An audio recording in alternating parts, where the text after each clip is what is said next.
VNTV xin kính chào quý vị.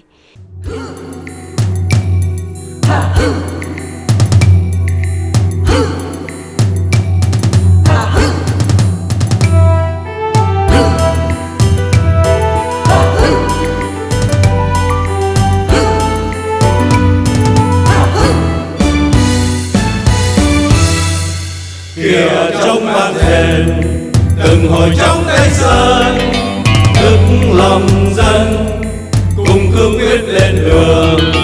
Ngọn đuốc diên hồng vừa rực sáng non sông, phá xiềng công dẹp ngục tù tâm tối. Từng hồi vang rộn ràng tiếng xuân nữ, gom bàn tay cùng đi vã cơ đồ. Từ ngày quân thù về dày xéo quê hương, nước Việt Nam thành trăm ánh đoàn trường.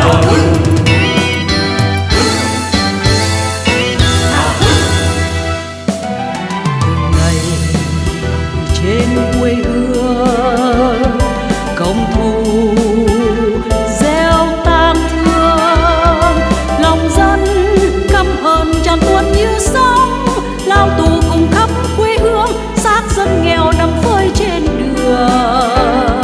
Từng ngày trên đất nước trẻ già rách tả tơi, nông dân bao năm không đất dung cày, công nhân đói kém từng ngày, đồng lương nghèo đang cướp trên tay.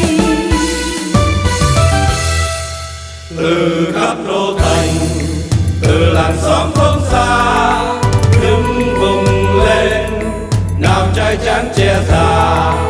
Từ chốn quê người, từ mảnh đất quê cha, đứng vùng lên đòi tự do no ấm. Vì lòng dân là ngàn muôn con sông, sống tự do tràn phủ lấp con thuyền, Giành lại chính quyền và thể chế đa nguyên, nối vòng tay truyền lá phiếu nhân quyền. Người người xuống đường đòi lại đất quê hương, mỗi nhịp tim là nhịp trong cây sơn. từ đồng ruộng hoang em đã nghe sôi hờn sông núi. Từ rừng Trường Sơn anh tiến quân trong niềm tin mới. Bừng bừng khí thế khắp thế giới, cờ vàng đã tung bay ngay nơi dập dồn chiến trống, thúc quân vang trời. Đàn hòa lời ca như chúng ta chung hòa tâm huyết, Đàn hòa vần thơ cho ước mơ xanh mầm cương quyết. lời thề son sắt Quyết chiến thắng muôn vàn cánh tay, xây quê hương xin vì tổ quốc đã đền máu xưa. đất nước lâm nguy, Đất nước lâm nguy, thân trai biên thùy, thân trai biên thùy, sơn hà nguy biên, nữ nhi ra trường chinh chiến. vì nhà Việt Nam, Vì nhà Việt Nam mong cứu giang sơn, mong cứu giang san, vì đồng bào ta thắp đuốc hương ca. I want to welcome you with a warm aloha.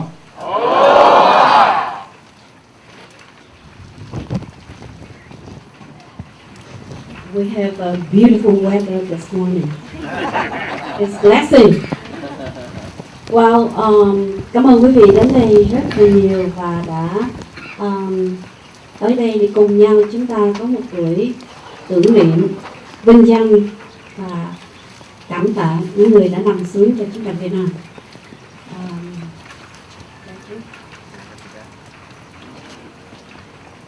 I'd like to take just a moment to introduce some of our very distinguished guests. Of course, your keynote speaker, former Commander of the United States Pacific Command, Admiral Richard Mackey. Kính thưa quý vị, dù trời mưa và đổ ướt khắp người của chúng tôi cũng vẫn không có làm chùng bước những bước chân.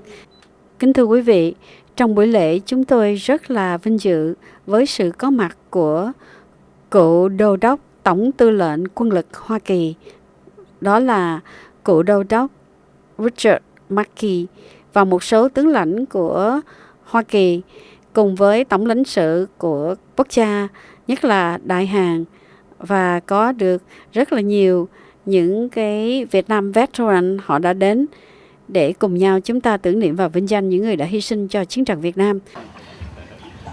I want to introduce a hero in the Republic of Vietnam Army, General Lee Minh Dao, who had the 18th Division and repelled the communist forces before the fall of Saigon.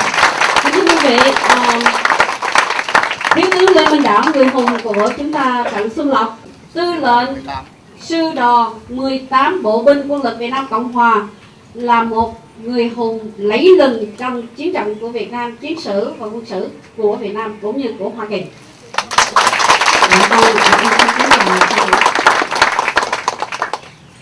For those of us who fought in Vietnam, we know that it was a noble cause, and we fought shoulder to shoulder with the Vietnamese.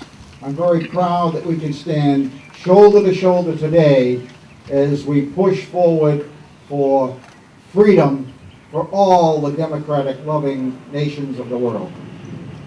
Chúng tôi, những người Hoa Kỳ, rất là hãnh diện và rất là cảm động khi mà chúng ta tôi nhìn lại những cái chuyện mà đã trang vai sát cánh với nhau để cho một chính nghĩa quốc gia, và đây là một chính nghĩa cao quý, cao cả vô cùng. Thì điều này trong lịch sử và theo thời gian chúng ta sẽ thấy chứng minh rất rõ rệt về chuyện này. I will take this moment to introduce the Vietnamese secretary. Tôi xin có vài lời để chào mừng những quý vị đã đến ngày hôm nay. Đây là lần đầu tiên mà tại cái nghĩa trang quốc gia Hoa Kỳ tại vùng Thái Bình Dương này có được anh em quân nhân quân lực Việt Nam Cộng Hòa đến nhiều nhất trong tất cả các lần mà chúng ta đã làm việc tại đây. Dạ, xin quý vị tất cả please welcome the former Arvin. This is the first time that I got many Arvin coming from mainland and they here today. Thank you. Ngoài ra còn có những quý vị lãnh đạo tôn giáo của chúng ta tại Hawaii như là Thượng tọa Thích Chí Hải ở chùa Linh Sơn, và cũng có những vị sư từ chùa Thiền Viện đến đây, trên không đến đây. Dạ, chúng con xin cảm ơn. Dạ, thưa thầy.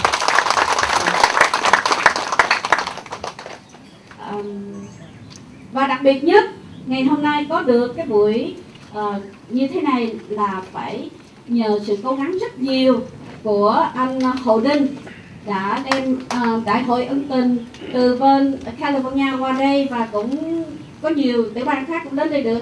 Xin mời tất cả quý vị trong ủy ban tương trợ của đại hội của Bình Thuận, xin mời quý vị đứng lên để cho đồng bào ở Hawaii có lời welcome aloha. This is coming from mainland, all coming from mainland, all over the other states. Okay, they all together and to support the Arvin left behind in Vietnam. So this is very tremendously that the effort put hands together to help and support the Arvin still in Vietnam. Thank you very much. Cảm ơn rất là nhiều. Cảm ơn rất là nhiều. Cảm ơn anh Mường Giang. At this time, we're going to ask you to please stand as we present the colors with the combined Arvin color guard.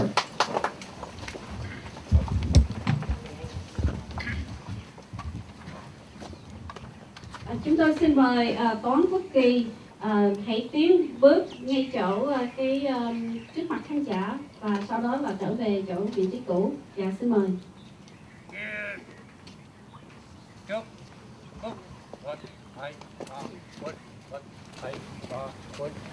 Lại trước vật tay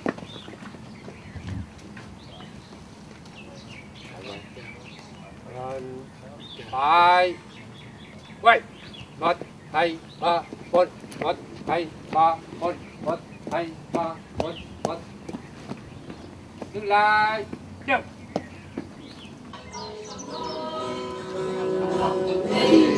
Sinh tiết gì thân sống vì tương lai quốc dân cùng sống khoa phát lên làm sao cho người sống từ đây luôn lên cho thời thầy trên phương giáo đưa cây mau vào đêm bao nội dung công viên phải cần giải huy người công dân lòng vững bền tâm trí cùng trang quyết chiến đấu làm cho con đời vàng kiếm người nước Nam cho đến muôn công dân ơi mau đến tận chuỗi cờ công dân ơi mau làm cho khói bờ hoa cờ làm pha vé vàng đời trong sông thành ngang năm dòng sông ra hò.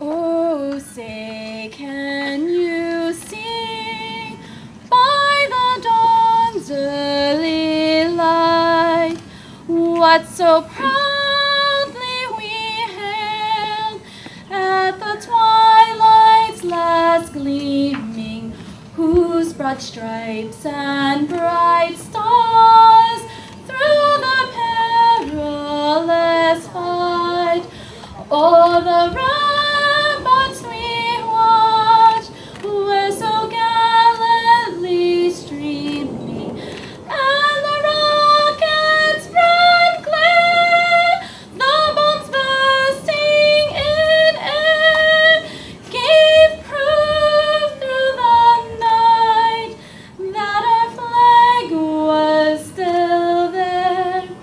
Oh, say does that star-spangled banner yet wave o'er the land of the free and the home of the brave?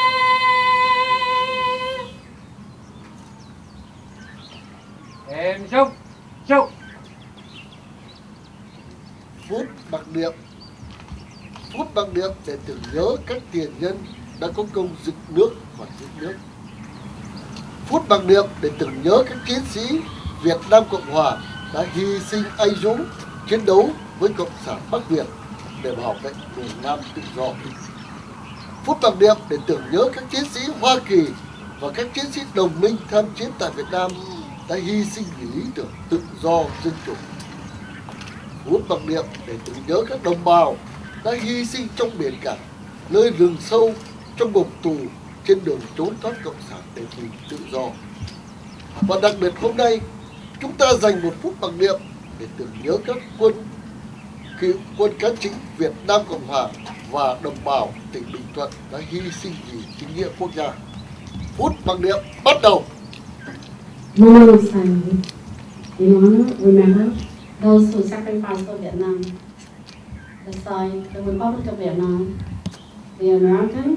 We have other countries altogether. We have 9 countries all sacrificed for the Vietnam, and the moment of silence begins.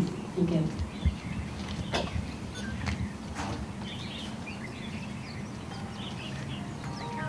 Phút mặc niệm chấm dứt. Thank you very much. If we can sit, please. Hoist the colors. Hai quay.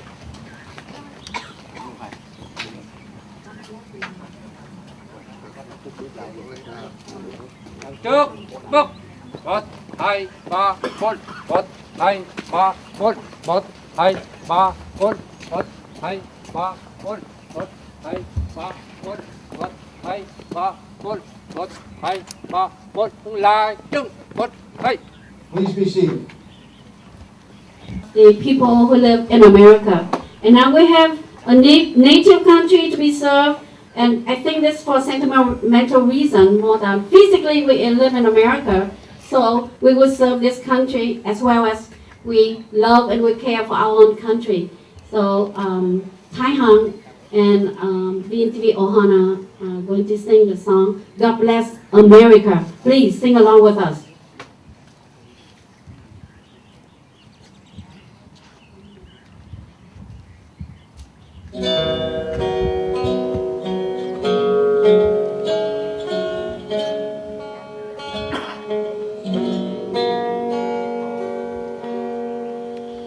God bless America, land that I love. Stand beside her and guide her through the night with the light from above.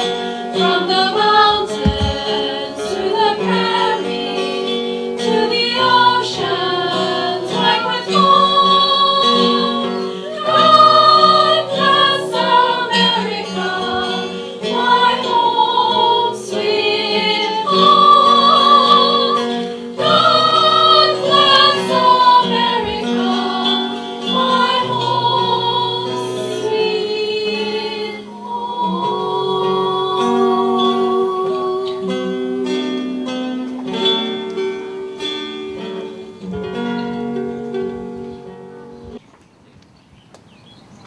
First of all, I would like to thank you, the owner, the master of this ceremony, Admiral McKee, and all other general of the United States Armed Force who have served special services in Vietnam.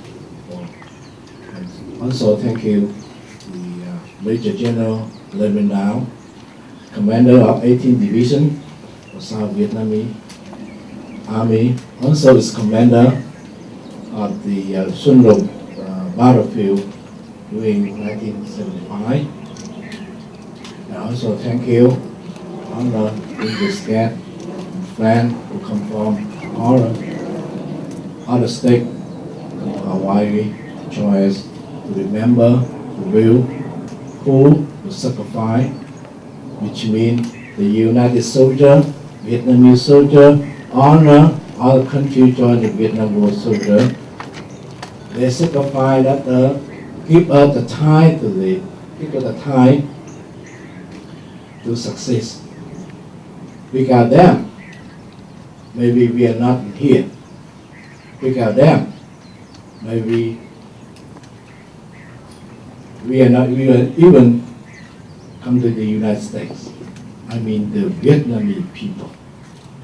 So I would have to excuse me for a few minutes to pray for them, if anything. So please pray.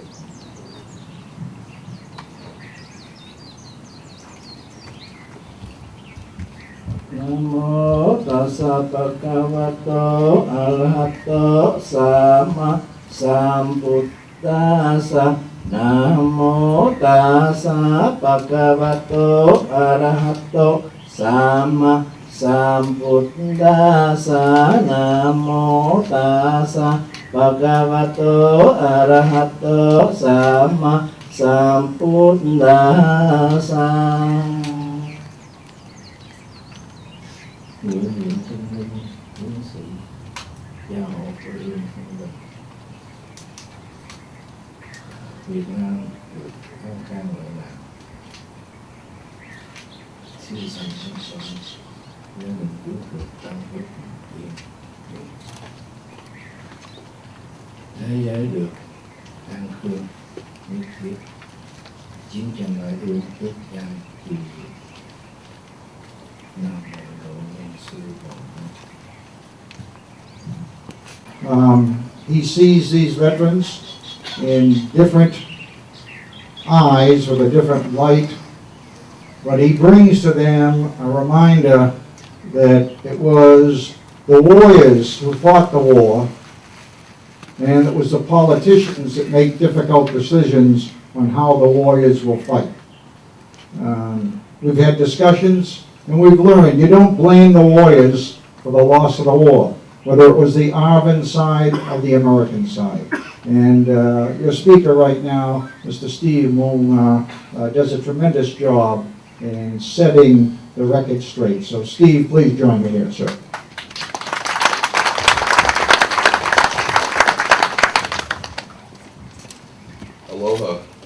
Good morning, Admiral Mackey, General Dow, distinguished guests, ladies and gentlemen. As Gene stated, I am Steve Molnar, the director of the Honolulu Vet Center of the U.S. Department of Veterans Affairs. It's a counseling program that works with our war veterans and their families.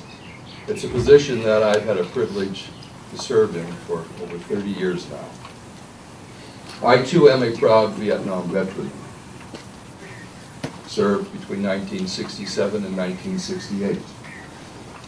Personally witnessed the incredible bravery and patriotism of our soldiers, both American and South Vietnamese, during the fierce and bloody battles of 1968. It has now been 35 years since the fall of Saigon.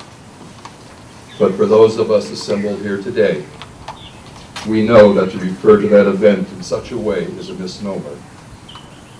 For what happened on April 30th, 1975 was much, much more than a loss of a city. It was a loss of an entire nation and the birthplace and home to a people. Today we gather to rededicate these plaques, these stones of remembrance, which signify the tremendous sacrifices made by so many of our brothers who wore our nation's uniforms in the defense of the freedom and liberty of the Vietnamese people. For those of us who served in uniform, we know that the price of liberty and freedom is always a very costly one. The sacrifice made for others were often tremendous, and the memories last forever. The American soldier, Marine, airman, and sailor stood shoulder to shoulder with our Vietnamese brothers from 1959 to 1975. We fought and we died together. Our purpose was honorable, our patriotism unquestionable, and the cost endured were tremendous. Over 58,000 Americans died in Vietnam. Another 153,000 were wounded. And almost 2,000 remain missing in action. Yet the South Vietnamese soldiers and families suffered even greater losses, with 230,000 killed in action and 1.1 million wounded. And no one knows the count of those that went missing in action. As American veterans, we returned home to a public reception that was often apathetic, unsupportive, and sometimes even hostile. Many of our countrymen abandoned us. Yet, unlike our Vietnamese brothers, we did have a home to return to. They did not, and they do not now. It is for that reason that we stand shoulder to shoulder again with them here today in the rededication of these plaques. In 2008, the U.S. Congress established the 50th anniversary of the Vietnam War Commemoration Commission, which began just this year. In many ways, then, our gathering today to rededicate these stones may be seen as Hawaii's initial event in that commemoration. Let us therefore pledge together today to ensure that our Vietnamese brothers are also appropriately and justly remembered in our nation's commemoration of the Vietnam War. Thank you for the honor of speaking today, and I'm deeply humbled to be among such brave men and patriots. Thank you. Kính thưa quý vị, cuộc chiến nào cũng vậy, nghiệt ngã bao giờ cũng đến với những kẻ thua trận. Nhưng trong nghiệt ngã cũng dành sự vinh quang dành cho người lính.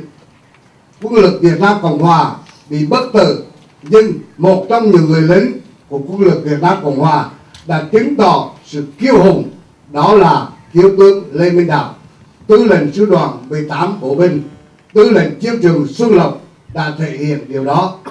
Và nay, sau 30 năm, lịch sử đã trả lại sự thật, tinh thần chiến đấu của quân lực Việt Nam Cộng Hòa, và những người biết sự của thế giới cũng đã nói nhiều.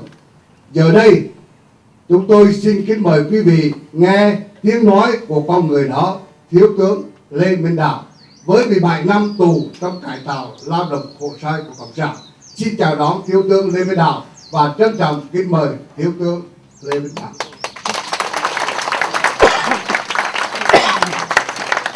Well, ladies and gentlemen,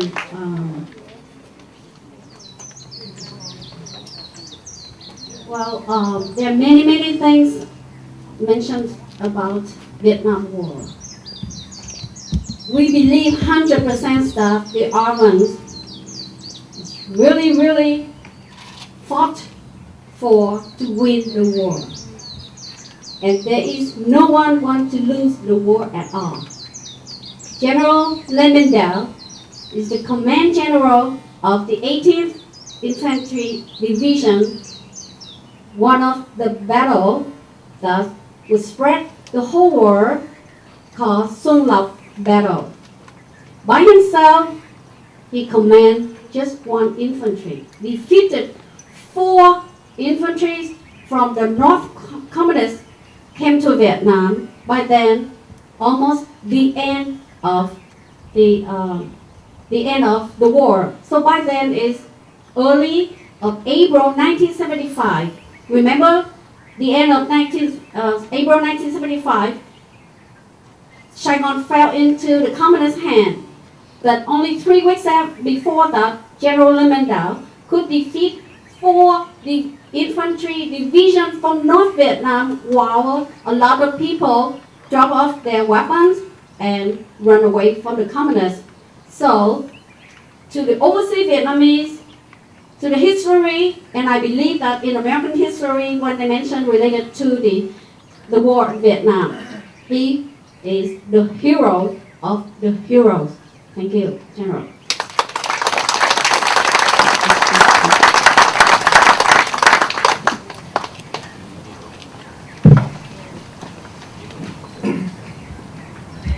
Kính thưa quý vị, kính thưa thượng tọa, thưa tất cả đồng bào tị nạn cộng sản chúng ta ở Hawaii này và quý vị ở trong cái hội đồng hương của tự sự, cho tôi được có lời với lại tất cả các vị Mỹ ngày hôm nay đây chỉ ở đất Đông do Lâm Cẩm. Đại chiến tôi sẽ nói là cái cuộc chiến tranh Việt Nam tại Sài Thua, và cuộc chiến tranh đó chúng ta quân đội thắng và chúng ta đã hy sinh rất nhiều, và đồng thời nữa là quân đội Hoa Kỳ cũng vậy. Và tôi sẽ trình bày bằng tiếng Anh để cho họ hiểu cái lý do đó. Và tôi cũng nhân cái này tôi cảm ơn tất cả là trước hết là cô Mạc Nhung, Nhi Nam Nguyễn, đại tá Castanedi, và trước là hết là anh Vương Giang của sư đoàn 8 bộ binh đã đứng ra tổ chức cho mỗi lực lượng đến đây và chúng ta được tham dự buổi lễ như thế này. Và cảm ơn ông phó tỉnh trưởng làm giáo sư Cửu đã hướng dẫn tất cả phái đoàn bên này. Xin quý vị cho tôi được xin phép để có lời với các quý vị quan khách người Mỹ. Aloha. Aloha. Aloha one more time. Aloha.